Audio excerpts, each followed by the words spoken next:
let's get you all comfortable and situated. Let me know how that is. Okay, so time to talk about school things and stuff and what I have been learning this past week, which feels somewhat like a blur. It's been all over the place. Can't figure out if it was a fast or slow week. It just was. School, on top of that, work. I felt tired. I did skim read out of this book sometimes. I feel like I was on fire. I was on top of it. I was so excited for those first like 2 weeks or so, and then just the rest of the semester so far, these past few weeks, I feel like I've been slowing down. I'm like halfway done through the semester, but anyway. Thankfully though, I have not procrastinated so much on my homework and reading assignments. Usually though, I do start the day that they're due, start the assignment the day of the due date, if that makes sense. But what I'm trying to say is, like these past few semesters, I have not actually done what I've done in the past, which was to submit like a minute before, if not the minute of the due date. So usually 11:59 is the deadline, the due date, and that's PM. So about midnight I would stay up late, procrastinate too close to the deadline, which is not kind of myself and really hard on myself and my sleep schedule, sleep patterns.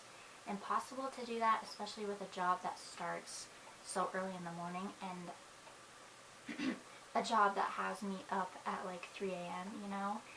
So I'm proud of myself. I haven't been going to bed so late and procrastinating so terribly. Like, the latest that I'll submit an assignment is around 8. That's only happened like once or twice.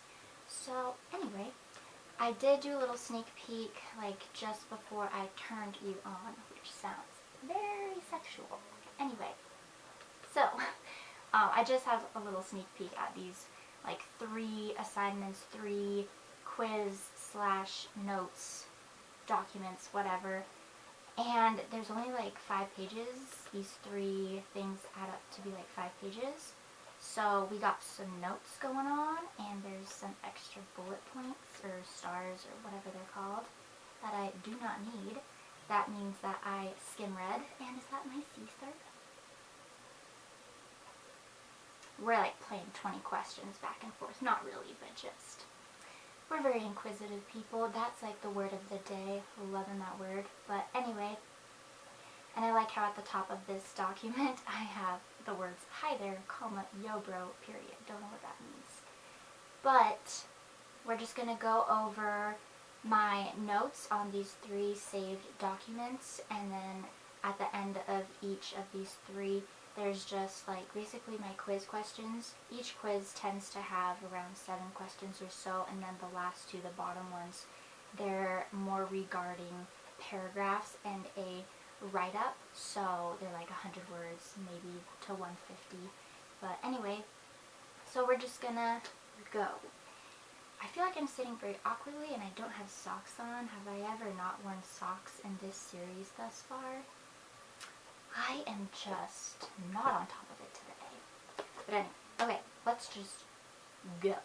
Okay, so this is attributed to a person named Sigmund, not Freud, I don't know, I'm sorry. So I like this quote: "Everywhere I go, I find a poet has been there before me." And this isn't a part of my notes. This is a little side note, side thought just now came to me.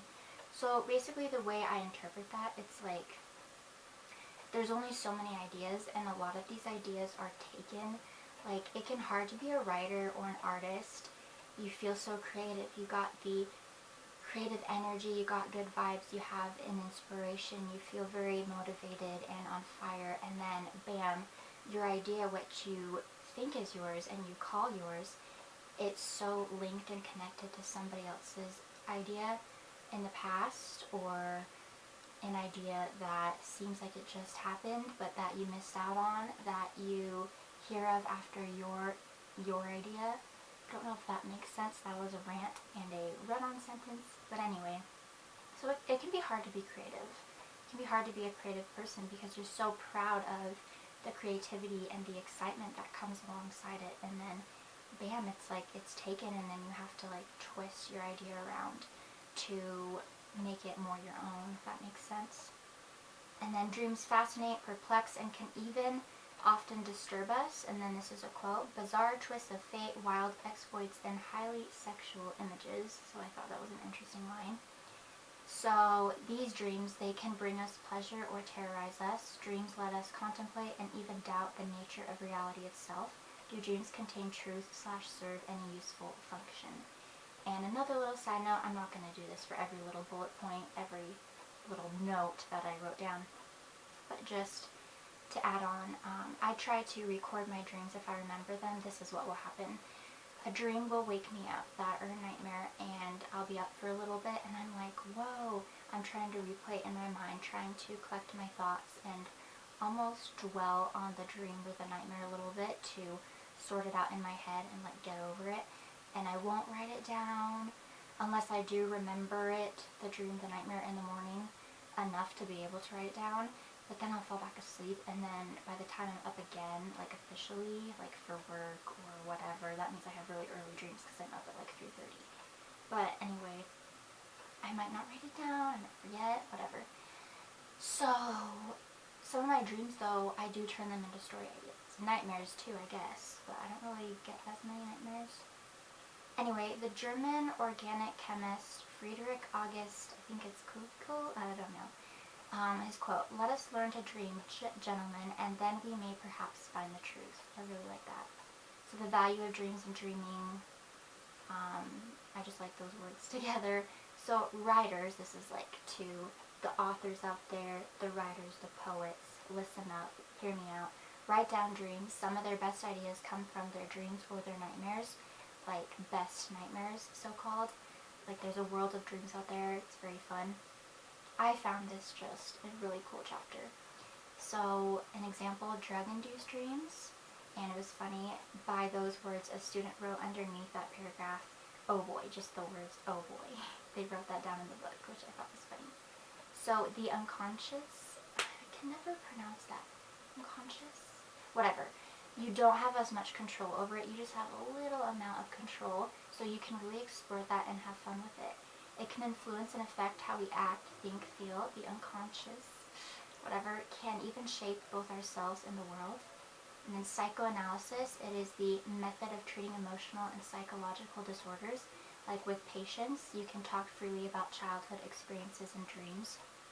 And then psychoanalytic criticism, it can exist side by side with any other critical method of interpretation.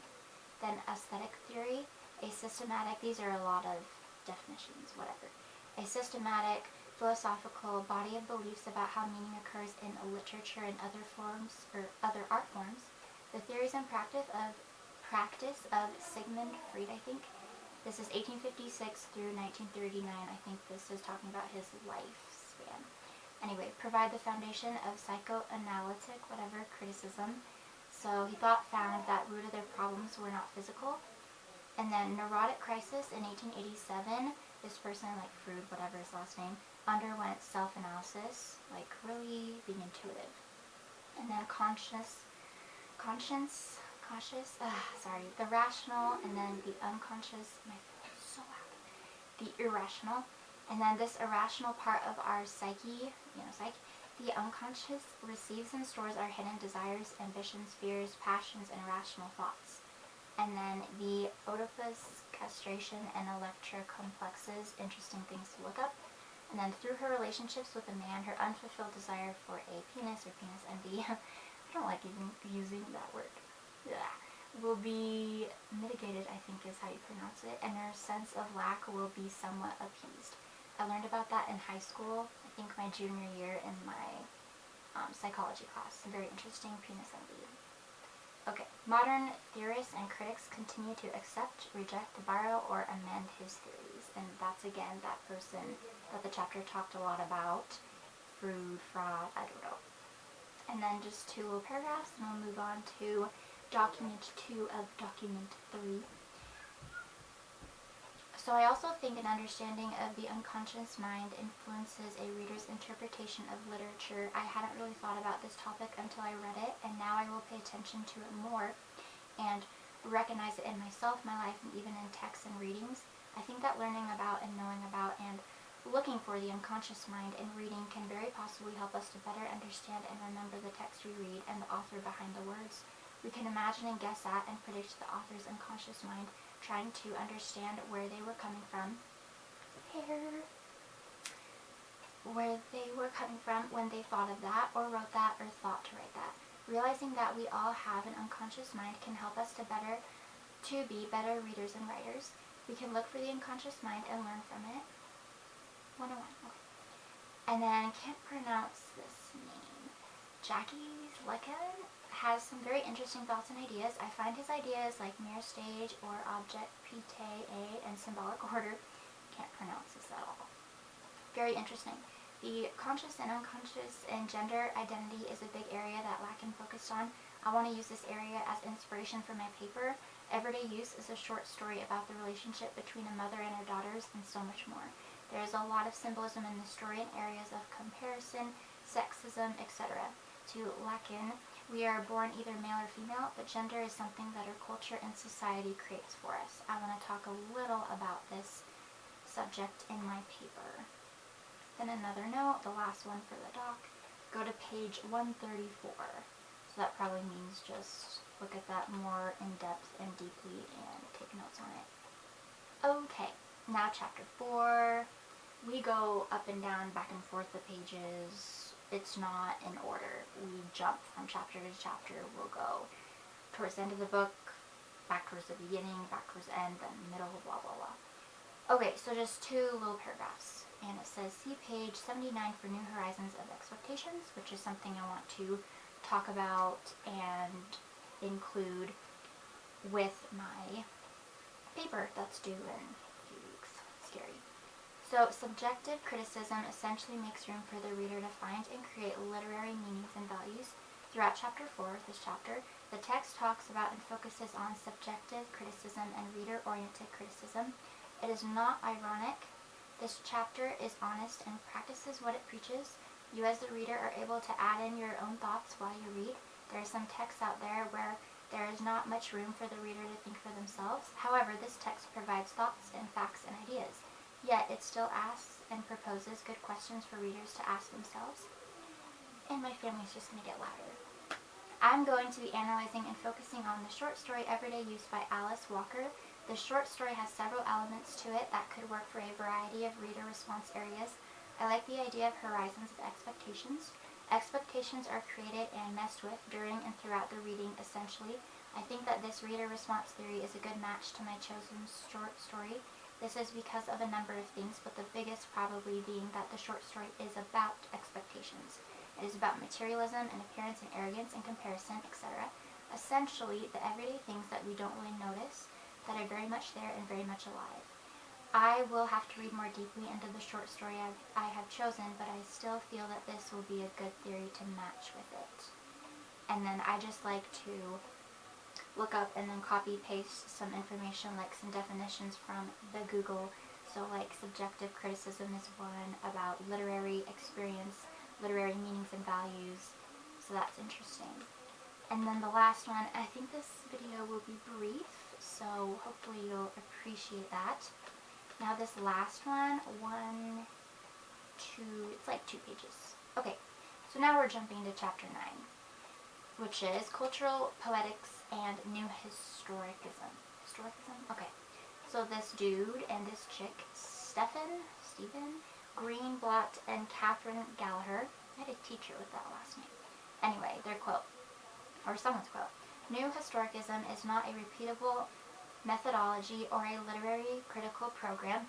so we sincerely hope you will not be able to say what it adds up to. If you could, we would have failed. Then the 1940s, 50s, and the 60s equals new criticism was the dominant approach to literary analysis. I like these words, authorial concerns, like author, and then IAL space concerns. I thought that was interesting. And then cultural materialism in Great Britain declares that all history is subjective, written by people whose personal biases affect their interpretation of the past. And then cultural poetics highlights the interrelatedness of all human activities, admits its own prejudices, gives a more complete understanding of a text than does the old historicism or other interpretive approaches. Then from a theoretical perspective, new criticism regards a literary text as an artifact with an existence of its own, independent of and not necessarily related to its author, its readers, the historical time it depicts, or the historical period in which it was written. They accepted the Marxist idea of the interconnectedness of all life. Marxist scholars, Lukács, Benjamin Williams, and others, those were their last names. Then cultural poetics, this is a long note, either cultural materialism / new historicism, call for a reawakening of our historical consciousness, declare that history and literature must be seen as disciplines to be analyzed together, place all texts in their appropriate context, text, believe that while we are researching and learning about different societies that provide the historical context for various texts, we are simultaneously, I'm going to pretend like I said that right, learning about ourselves, our own habits, and our own beliefs. Now pay attention to / look for the societal concerns of the author, of the historical times evidenced in the work, and of other cultural elements exhibited in the text before we can devise a valid interpretation. Then interact with their historical situations, their authors, their readers, etc., and their present-day cultures. Go to page 192 for more info. And then something to ask yourself. Big question, what, that word authorial, biographical facts are relevant to the text? And then 2 more things and stuff, and then we'll be good, and I'll let you go, and we'll be done.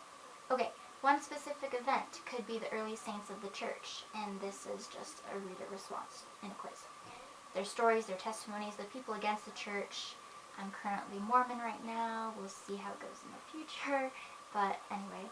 So the people against the church during that time, those who would drive them out of their homes. It would greatly help to have and know more about the opinion of the author during that time period. What if the author is not LDS, not Mormon? What if they were, but then became inactive? What if they are against the church? It would help readers to know their, or the author's story, so that they can know the story. Our opinion, maybe even our testimony, could change because we are now aware of the author's direct perspective. I'm just going to interrupt myself and interject upon myself. I feel like my ADD can be so bad sometimes that I do like a roundabout answer to a question. It might not make sense, it might not flow, it might not work. And same with reading, like it can be hard for me to comprehend and take in information and remember it, retain it, dissect it, and digest it. So I do struggle with that area, and I think that's why the classroom can be so hard for me as a student to learn in, and I prefer online because it's like more my own pace, my own time, and I just don't feel the pressure, and my ADD isn't as swarmed and crazy in my head internally. So that was a little rant in and of itself, and I'm talking so fast, I'm like amped up and I don't know why, but anyway. So hopefully my thoughts make sense and these quizzes get me an appropriate fair grade. But anyway, I like the question, what do you look at how the text tries to destabilize a prominent idea or belief in society? The short story Everyday Use is set in the late 1960s / early 1970s, and it's about 3 black people, a mother and her 2 daughters. Some of the poem, and I shouldn't have said poem, I meant to say short story. Whoops. Some of the can't not spell. Short story, can't spell again, is about comparison, or this is how I interpret some of the symbolism.